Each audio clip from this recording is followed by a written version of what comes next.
It is estimated that apparel manufacturers make about 100 billion garments a year. That accounts to about 12 to 13 garments per every man, woman, and child on the planet.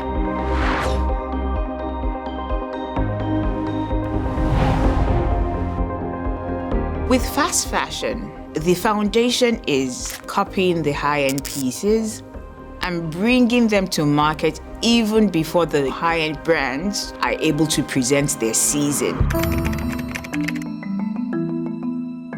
Zara took an industry that was originally a once or twice a year release and totally disrupted it. They said, look, how can we make money in a low margin industry? Well, we should sell items at full price. How do we sell items at full price? Don't put them on discount. How do we not put them on discount? Let's make our seasons really, really short and introduce new products all the time.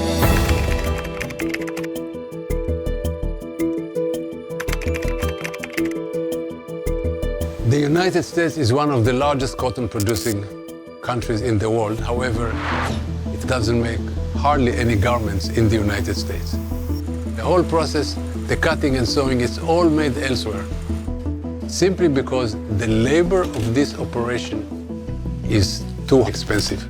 So that's why it goes around the world.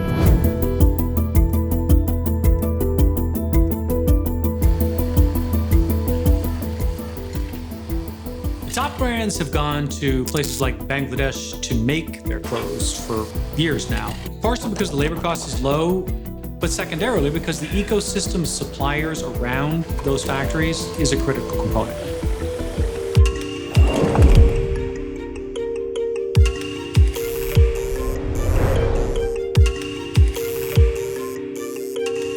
When we think about how far a t-shirt travels to get to us, it can sort of be mind-blowing that it's so inexpensive to buy. And this often happens because far up the supply chain, somebody somewhere isn't making very much money.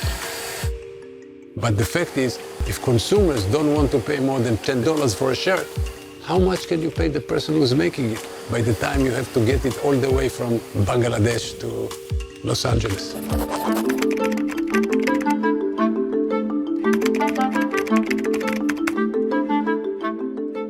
The average statistics is people wear maybe their clothes 2 to 3 times before discarding, which is way different from what it was even a couple of decades back.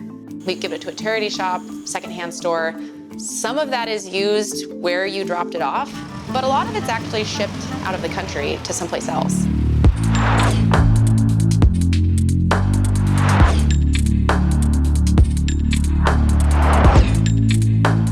There are around 5,000 registered shops and around 30,000 registered people working in Cantamanto.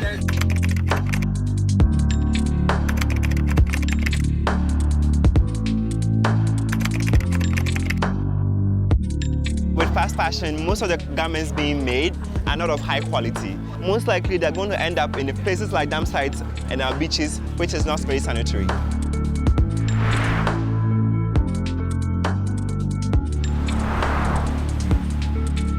The consumer is making his decision based on 3 elements: price, price, and price.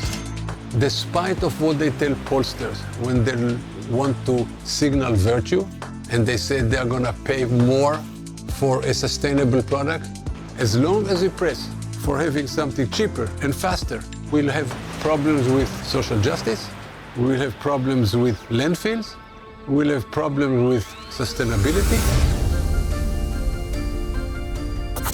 There is very little motivation to changing the way that we're set up today. We've got it pretty well perfected. And so to interrupt that will cost money. It'll cost a supply chain to invest and to shift and to change. Consumers have almost 100% of the power to determine what happens in the supply chain. If the consumer doesn't buy the sustainable product that they say they want, it will not be produced. If, in contrast, they do buy it, we'll make more of it. We'll have systems get increasingly efficient to make that lower cost, and you'll end up with a very effective and sustainable, financially as well as environmentally, supply chain for what you want.